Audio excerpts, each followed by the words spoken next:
Everyone loves to listen to a good book, and there are so many wonderful ones to choose, so we decided to bring you this podcast of Stories Come to Life. Each episode features a story from either classic or modern literature, especially chosen to be interesting and exciting to hear. So sit back, relax, and listen to this story come to life. Welcome to Stories Come to Life. I am your host, Kathryn Lopez Luker. Finally, the time has arrived for the Seat Perilous to be filled.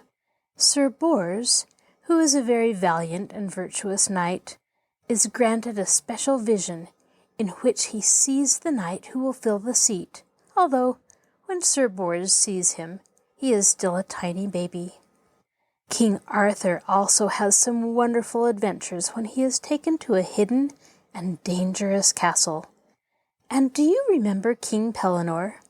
His youngest son, Perceval, has one great desire: to join the Knights of the Round Table. His coming coincides with a marvelous miracle, and it is all in preparation for the arrival of the long-awaited knight, Sir Galahad. Now sit back, relax, and listen to this story come to life. King Arthur and his Knights. The Vision of Sir Bors. Sir Bors was a very large knight, tall and strong, as you might have guessed from the sound of his name. One day he was riding along a grassy road when he saw a building with high grey walls and towers like a castle, half hidden among great clumps of fine trees. A river ran around it, and across the river was arched a stone bridge. Immediately, Sir Bors felt a great desire to enter the castle. He turned his horse's head that way, and, trotting over the bridge, drew near to the beautiful building. A knight rode out through the gates and tried to stop his way, but Sir Bors fought him and conquered him. Then, sparing the other's life, he rode proudly into the courtyard of the castle, and was met by the king who owned it. The king's name was Pellinore, and he was always ready to welcome a brave and merciful knight. He greeted Sir Bors courteously, and led him into the great hall. And no sooner was Sir Bors inside than he felt a strange awe and wonder creeping over him. It seemed to him that this castle was not like any other castle in the world. It was full of strange lights and shadows, whisperings and rustlings, coolness and perfume. Little birds, sparkling like jewels, flew about the gold and purple glass of the windows. Their wings were almost transparent. Their heads bore tiny crowns. And, most beautiful of all among them was a white one, like a tiny dove, that flitted again and again through the shadowy hall, carrying in her bill a little golden goblet hung on 3 chains. "Truly," thought Sir Bors to himself, "I am in the very heart of fairyland." And indeed, with so much unusual and mystic beauty about him, it was not strange that he believed himself to be in the land of the fairies. Then, while the dove still flitted about the hall, a table mysteriously appeared, covered with honeyed cakes and ripe fruits, and crystal goblets filled with crimson wine. The knight and the king sat down to eat and drink. When they had finished, Sir Bors felt so light in body, so refreshed, so calm and rested, that he wondered what sort of fairy food he had been eating. As he wondered, he looked up and saw King Pellinore watching him. "Sir Bors," said the king gently and gravely, "you have always been a good and pure knight." "I hope so," answered Sir Bors. "I have wished to be and striven to be all my life." "You must have been," replied the king, "or you would never have seen the little white dove, nor have eaten the mysterious food on the mysterious table. And now, something still more wonderful is going to be shown to you." As the king finished speaking, the hall grew darker, and at the far end a golden light appeared.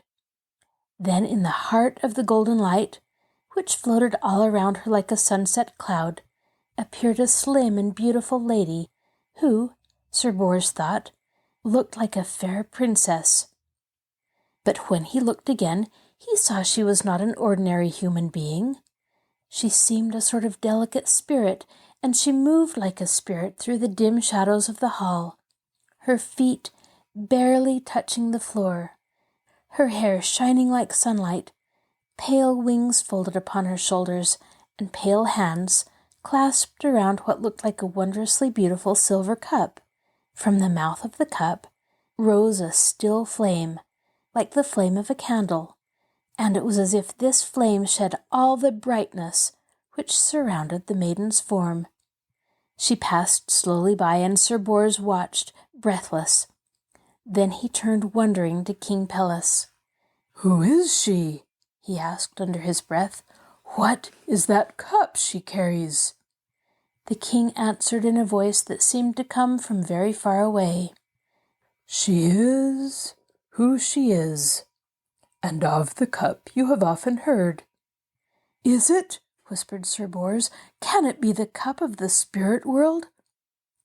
The silver chalice that we knights call the Holy Grail?" "Yes," replied King Pellinore, "it is the Holy Grail. Here in this castle it has been hidden for years. But look again." Then Sir Bors looked again, and down the hall, in the very track of the golden maiden, stepping through the lingering, fading radiance she had shed, came a princess with a tiny sleeping babe in her arms. She stepped very softly towards Sir Bors, and held the baby toward him, for him too to look at. He thought he had never seen a lady so lovely, nor a child so like a flower. "This is my daughter, the Princess Elaine," said the king, speaking more softly than ever, "and the little child is her son, Galahad. He was born in the castle of the Hidden Grail. He it is who will sit in the Seat Perilous one day, on the right hand of King Arthur, the seat that has been empty so long. But when Galahad takes his seat there—" "What?" asked Sir Bors, touching the child very gently with his big forefinger. "What?" But King Pellinore did not answer. He shook his head and fell silent again. The Princess Elaine smiled at her little baby, and then at Sir Bors. "It will be a wonderful day," she said under her breath, "the most wonderful day that the knights of the Round Table have ever seen." "We have had many adventures," replied Sir Bors. "We have seen the fairy hunt, and followed the great white stag. We have done homage to the ladies of the lake, and have slain giants and killed terrible beasts, and taken over the guardianship of the fairy fountain under the green tree. We have wandered in the enchanted forest, and seen the fairy salmon, and ridden on his back. What is this adventure that will come with Galahad, the little babe here, who is to grow up into such a wonderful knight?" But still neither the king nor the princess would answer. They only smiled and shook their heads, and told him to follow them up the stairs of the castle, and then they would show him a sight even more wonderful than all the rest. So up the stairs of the castle went Sir Bors, with the king and the princess, who still carried the babe, leading the way. And as they went, the whisperings and the rustlings began again all around them. The little birds flew with them, while the staircase window shed purple and silver lights upon their heads. Upon the princess's shoulder alighted the small white dove, and bent low its head, murmuring and cooing toward the babe, and swinging the little golden bowl on the 3 slim chains toward the child's fingers. And tiny Galahad awoke and caught at the pretty shining thing and cried out with delight. Just ahead of the procession it seemed to Sir Bors that the spirit of the strange castle, or whoever that lovely lady might be, moved dimly, yet brightly, with the silver cup held in her white fingers, and Always the golden light that came from the candle flame shone on her face and hands and hair. They went on, up and up and up. Then, just under the high roof of the castle, they came to a closed door, studded with massive iron nails. The maiden vanished, and Sir Bors thought she had slipped through the door, just as a moonbeam might pass through the glass of a window.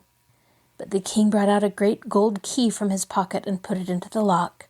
He turned it with a grating sound and pushed the door wide open. Then, though all was dark on the staircase, a great light, like the brilliance of a summer day, poured out of the room under the castle roof. The little birds flew in as if they had found their home, and the white dove spread its wings as it perched on the princess's shoulder and followed the rest. Then came a burst of song from the joyful birds, now settled among the blossoming branches of trees, and the scent of flowers, to Sir Bors it seemed almost like almond bloom, came out of the room together with their music. But when he peeped in expecting somehow to see a garden, he saw not a garden, but a room full of shadows. In the center of the room stood a table exactly like the round table in every way, except that instead of being made of oak, it was made of the brightest, purest silver. And in the center of the table stood Joseph's lost shining cup. Sir Bors stood and drank in the beautiful sight with his soul gazing out of his eyes. Then, because he could stand it no longer, for he seemed to be in the heart of some place that was far more beautiful than fairyland, he hid his face in his hands. When he uncovered his eyes again, King Pellinore had closed the door, and Princess Elaine was singing the babe to sleep on the stairs. "Go back to King Arthur," said the king. "Tell him what you have seen, and bid all the knights of the Round Table await the coming of Galahad." King Arthur in the Castle Perilous.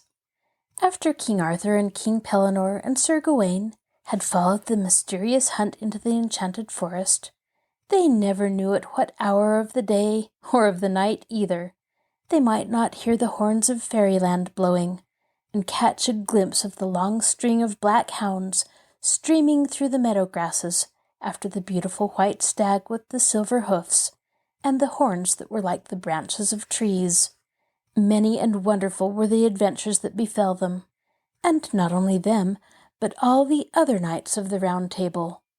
Sometimes the fairy hunt led them into startling danger, sometimes into strange and beautiful places, but always they found that there was a lady in distress to be rescued, a giant to be killed, a brave gentleman to be helped, or something else to be done that was included in the great vow. One day Arthur was hunting with his knights on the borders of the enchanted forest, following a big stag, which was not, however, the one with the fairy hoofs that shone so brightly upon the moss. The king rode his horse far from his companions, and presently overtook the fine stag and shot it with a swift arrow from his bow. The stag fell by the side of a river, and Arthur dismounted to see if it were quite dead.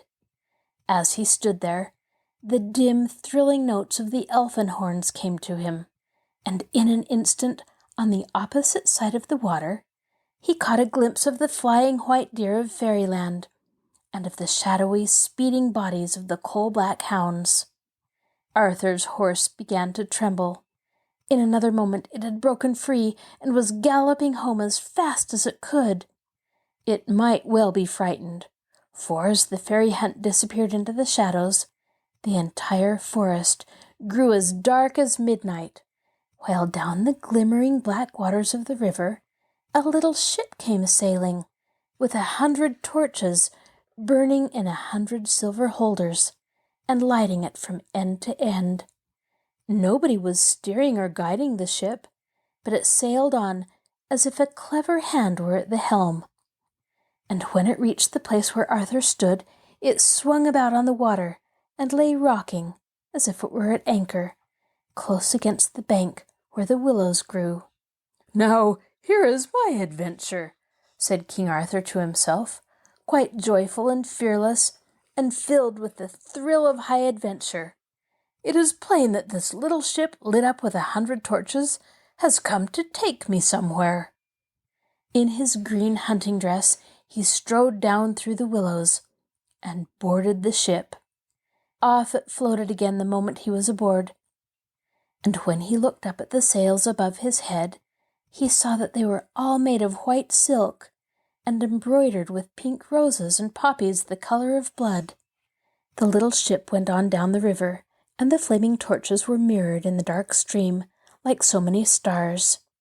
The king seemed to be quite alone on board, when all at once, rising up as it seemed from the water, 12 beautiful maidens appeared and made a ring about him, joining hands and dancing as gracefully as fairies dance on a moonlit night around anybody who is lucky enough to be able to see them. Then they all fell on their knees and said how glad they were that he had boarded the little ship, and what a delicious feast was spread for him if he would go below. So below King Arthur went, and found a cabin hung with white satin. Silver candlesticks with clear burning candles were set on a table, spread with fruit and honey, white bread and red wine. He sat down to eat, and the 12 beautiful maidens waited on him. When he had finished, they led him to a room hung with crimson satin, and he lay down on a blue and silver bed and fell asleep. But when he awoke, the beautiful ship and the blue and silver bed and the crimson satin of the hangings had all disappeared.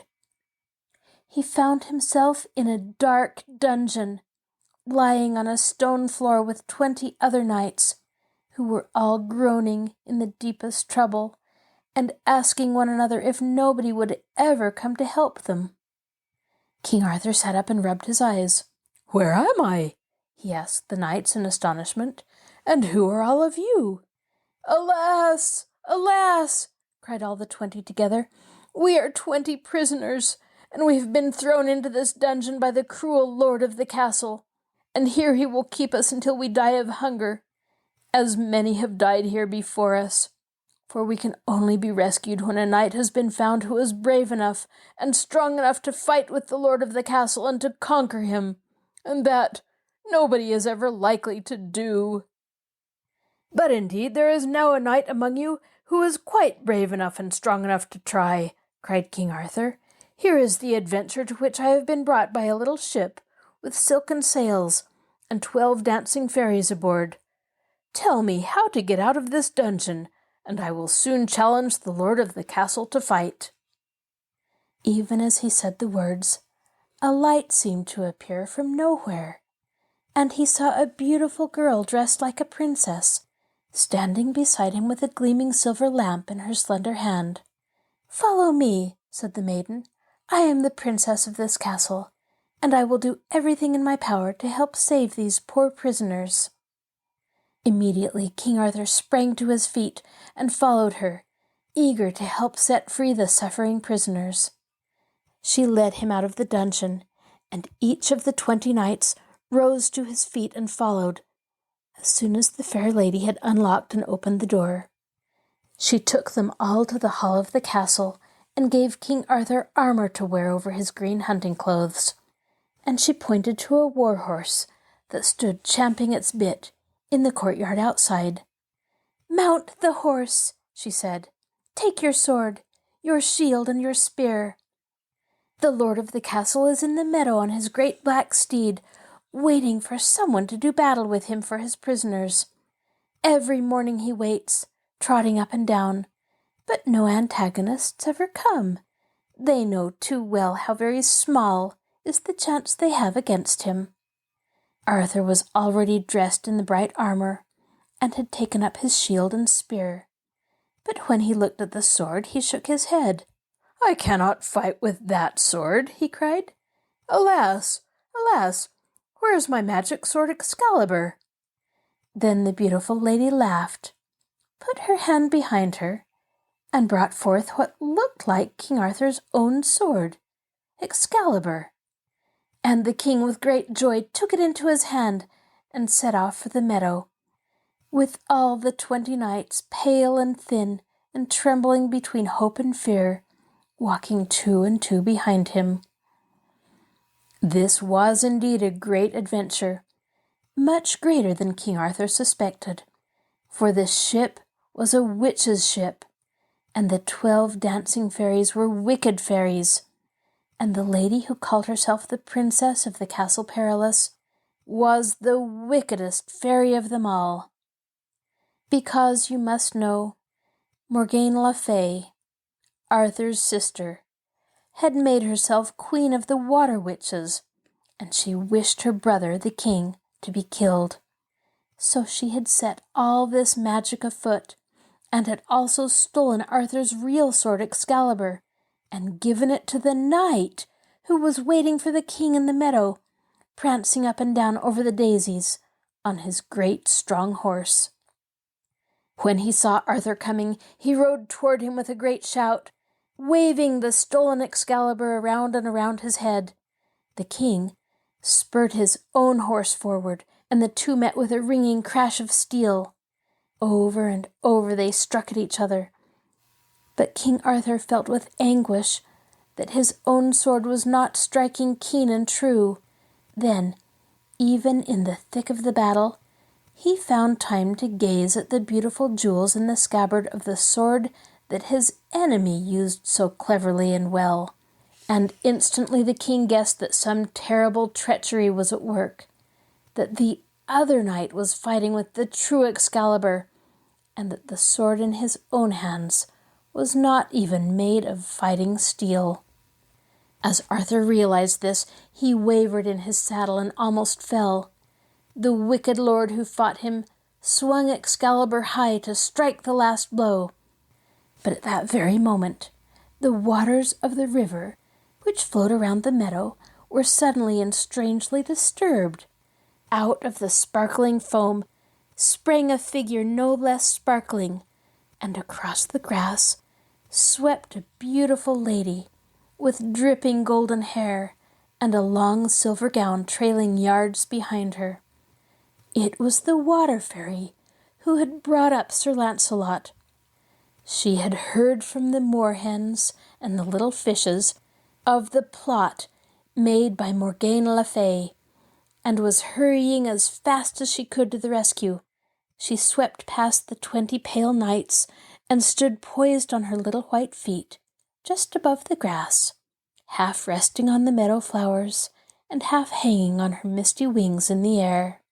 She waved her white hands and cried out magical words in a voice that was as clear and musical as the babbling of the brook. And the wicked lord on the big horse dropped Excalibur almost into Arthur's very hands. The king seized his own good sword again by its jeweled hilt, and with a shout of victory stabbed his enemy through the breast. The big knight fell heavily to the ground, and lay there, very, very sorely hurt. His servants came running from the castle and carried him in. He got better in the end, but nobody cared much about that. What everybody did care about was that the 20 imprisoned knights were set free and went joyfully home to their 20 faithful wives. The Lady of the Lake slid back into her shining, babbling river. Arthur, carrying Excalibur, galloped off to Camelot.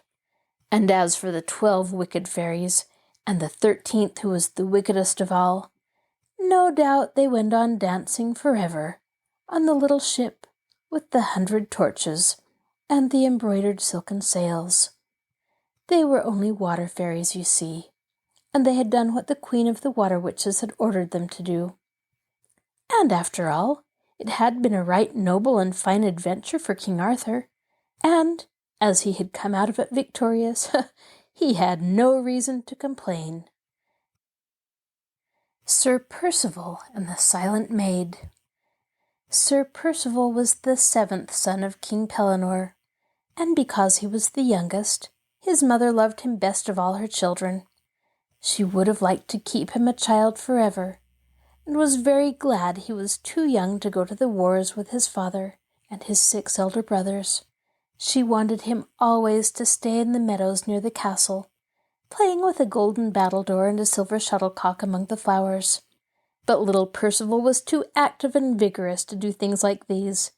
He taught himself skill and strength by running in the forest, by breaking sticks from the strong trees, and by throwing them cleverly at targets, which he invented and set up all alone. And one day, while he was practicing with these sticks, he saw 3 of the shining knights of the Round Table come riding through the wood. In breathless excitement he watched them pass, and then ran full tilt to his mother in the castle, and describing these bright strangers, asked her who they could be. Now the queen knew very well that they were knights, but she would not say so to her young son. She told him that they must be angels, hoping he would forget about them. But young Perceval squared his shoulders and felt the muscle of his arms. "If those are angels, then I will be an angel too," said he. And he set off running after the knights as fast as he could. He found them resting in a green glade, with their horses tethered to the trees, and they told him they were no angels, but knights from Arthur's court. Then the boy examined their armor and the trappings of their horses, and watched them wistfully when they saddled their steeds again and rode away. He was determined to join them, so he took a queer old piebald horse from a field hard by, pressed a pack into the form of a saddle, and twisted some supple twigs into the shape of a bit and bridle. Then, looking the funniest rider you ever saw, he trotted off on the piebald horse to his mother, told her that the shining visitors to the forest were not angels but knights, and that, as he was very nearly grown up, he meant to follow them to Arthur's court and be admitted to the fellowship of the Round Table. His mother wept bitterly, but when she saw he was quite determined, she said that no king's son could go to Arthur's court in that pickle, and she gave him a suit of armor and a good horse, with as royal a saddle and bridle as he could wish. Also, she told him that if he wanted to become a knight of the Round Table, he must be courteous to all he met on the road, and must never fail to rescue any lady who called on him for help. Then she kissed him good-bye, and watched him set off quite alone, for he declared that he would not have even a little page to keep him company. He rode for several days through the deep forests and over the high granite hills, and presently he saw the towers of Camelot in a valley by a river. So he rode down into the valley and approached the castle gate. Now, at this time, wonderful things were happening in Arthur's kingdom. Strange fires were seen at night, burning on the tops of the mountains, and sometimes flickering deep in the forest glades. Voices and the music of harps were heard when the moon was full, and the voices sang of a great treasure which was hidden somewhere in Westover-the-Sea, and which would heal the whole world of ills if it could only be found. In the evenings, when Arthur's knights gathered about the Round Table, a radiance would sometimes fall upon the Seat Perilous, and the fiery letters that spelled its name would shine forth again, as they had in Merlin's time, and sometimes other writing glimmered there also, writing which said that the time was coming when the Seat Perilous would be filled. All these things made the people of the court wonder and talk in whispers together, asking what signs so strange could mean, and where the knight who was deemed worthy to sit in the Seat Perilous could be found. Among the ladies of the court was a beautiful maiden who had been born quite silent. Her lips were red and sweet and soft, but they had never formed a single word. Her throat was as white and round as the cup of a lily, yet it had never trembled with speech, nor swelled with pretty songs, such as the other ladies sang. She sat all day over her embroidery, with quiet eyes and drooping head, but she seemed always to be listening for somebody who did not come. She was seated by the castle window when young Perceval rode through the gate. As her quick ears heard his horse's hoofs, she raised her head swiftly. A great flush of joy swept over her pale, sweet face, and she laid her embroidery down. Then she rose, and going into the hall, hid herself behind a curtain, rich with tapestry, which hung near the door. Perceval was met in the courtyard by a knight who, when he heard the young rider's name, led him straight to Arthur, and told the king that Pellinore's son had come to ask for knighthood at his hands. Arthur summoned Perceval, but almost laughed to see him so beardless and young. He knighted him, however, for his father's sake. But that evening, when the time came for the feast to be held at the Round Table, the king bade Perceval go and sit with the young, unproved knights at the far end of the hall. "For," said he, "you are not yet old enough, nor strong enough, nor, I think, brave enough, to sit with the tried knights at the Round Table, and to join in the great vow." Then Perceval was very downcast, for he thought he was going to lose his heart's desire. He walked slowly and sadly down the great hall, and seated himself among the lesser, humbler knights near the door. But at that moment he heard a great murmur run through the banqueting room. Out from behind the tapestry came the beautiful, silent girl, and as she walked toward him, she spoke aloud. "Rise from your humble seat, Perceval, the noble knight and the chosen knight, and come with me." She took him by the hand, and he rose to his feet and walked with her up the long hall, while everybody watched in amazed silence. She led him to the seat at the right of the Seat Perilous, and pointed with her slender finger. "Fair knight, take here your seat," said she, "for that seat belongs to you and to none other." Then she went away as quickly as she had come, and disappeared from the palace forever. There were some who said she was dead, but others said that they thought she had gone away into the forest, for they had seen bright people come for her and lead her away into the shadows of the wooded hills. As for Sir Perceval, he stood by the seat which she had shown him, shy and hesitating. But King Arthur himself rose, and going to the young knight, took him gravely and kindly by the hand. "Do not be afraid, Sir Perceval," he said. "We, the king and the knights of the Round Table, have watched the silent maiden sitting day by day, and hour by hour over her embroidery in the queen's chamber. We have seen her go to the window and gaze earnestly across the hills. We knew that she waited for somebody who would come.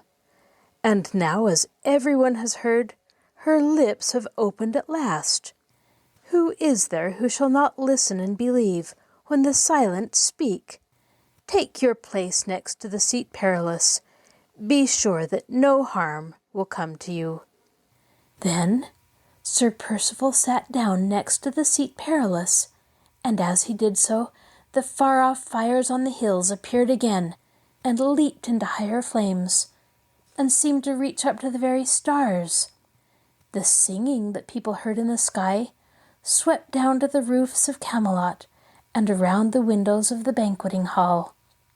The voices of the knights, as they stood shoulder to shoulder and hand to hand, rang out in the words of the great vow, and came to a sudden stop.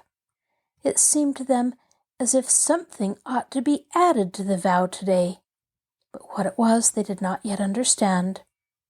The time was coming, however, when everything was to be made plain, and when the whole world would know what it was that Merlin had written in the little book, which he had hidden in his fairy palace in the enchanted wood. Galahad.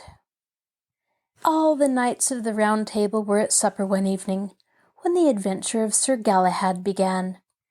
It began with a lady on a white horse, who rode in at the open doorway, calling for Sir Lancelot of the Lake. King Arthur pointed him out, and she beckoned to him with a queenly hand and told him to follow her. So away they rode into the forest, the lady in front, and Sir Lancelot a little way behind. She reminded him of his own fairy of long ago as she moved on, pale and beautiful, among the shadowy trees. Presently they came to a great building, and the lady dismounted and gave her horse to a page who hastened out to meet them. Sir Lancelot dismounted too, and the lady waved him good-bye. He was almost sure now it was his own fairy, and disappeared into the building.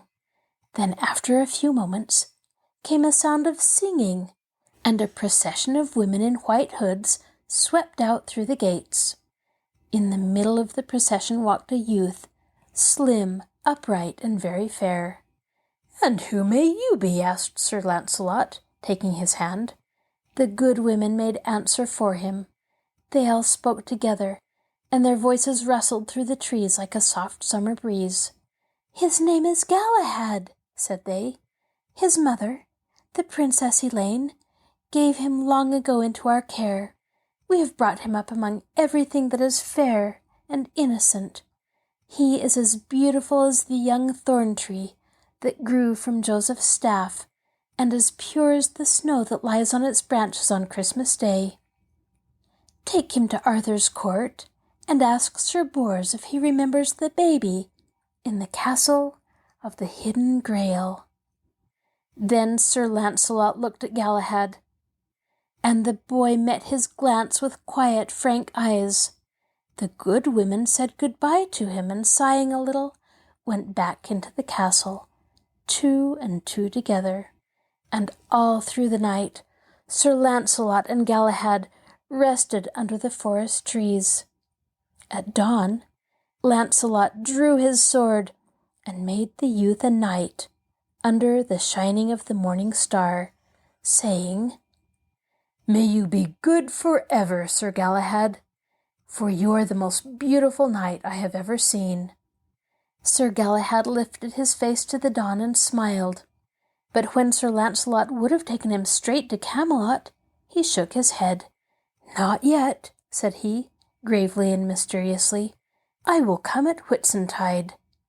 So he went away through the brightening morning, and Sir Lancelot watched until he was out of sight.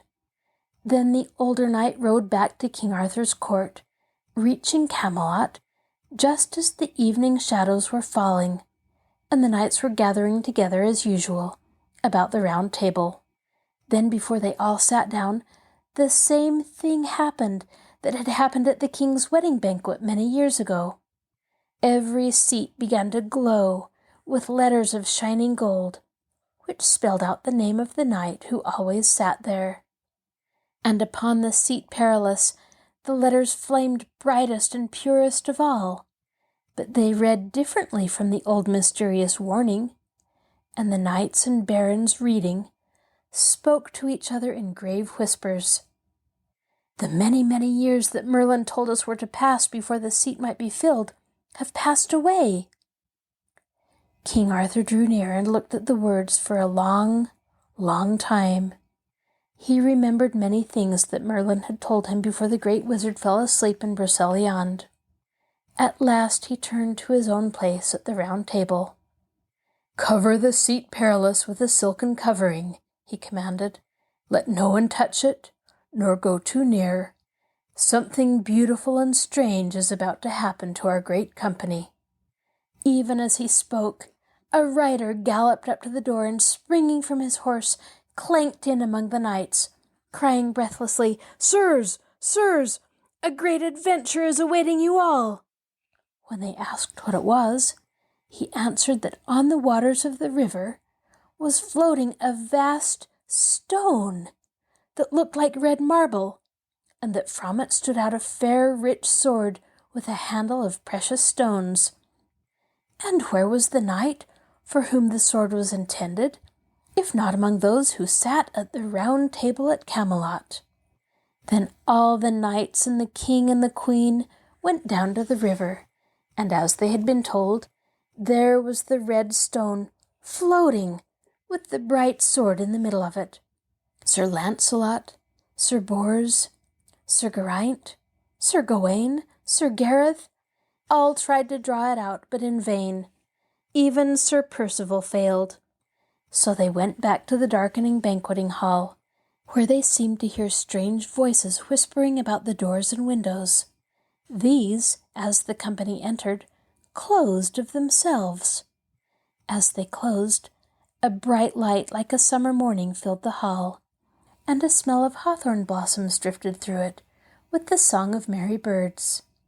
Then, before the knights had recovered from their wonder, they saw standing among them an old man with a long white beard, who had 2 strange bright snakes twisting around his neck, and a harp in his hands. By his side stood Galahad, dressed all in crimson satin, with a mantle of ermine hanging from his shoulders, and an empty scabbard swinging at his side. The old man stood close by the Seat Perilous, and now he raised the silken covering with his frail white hand. Then everybody saw that the golden letters had changed a 3rd time.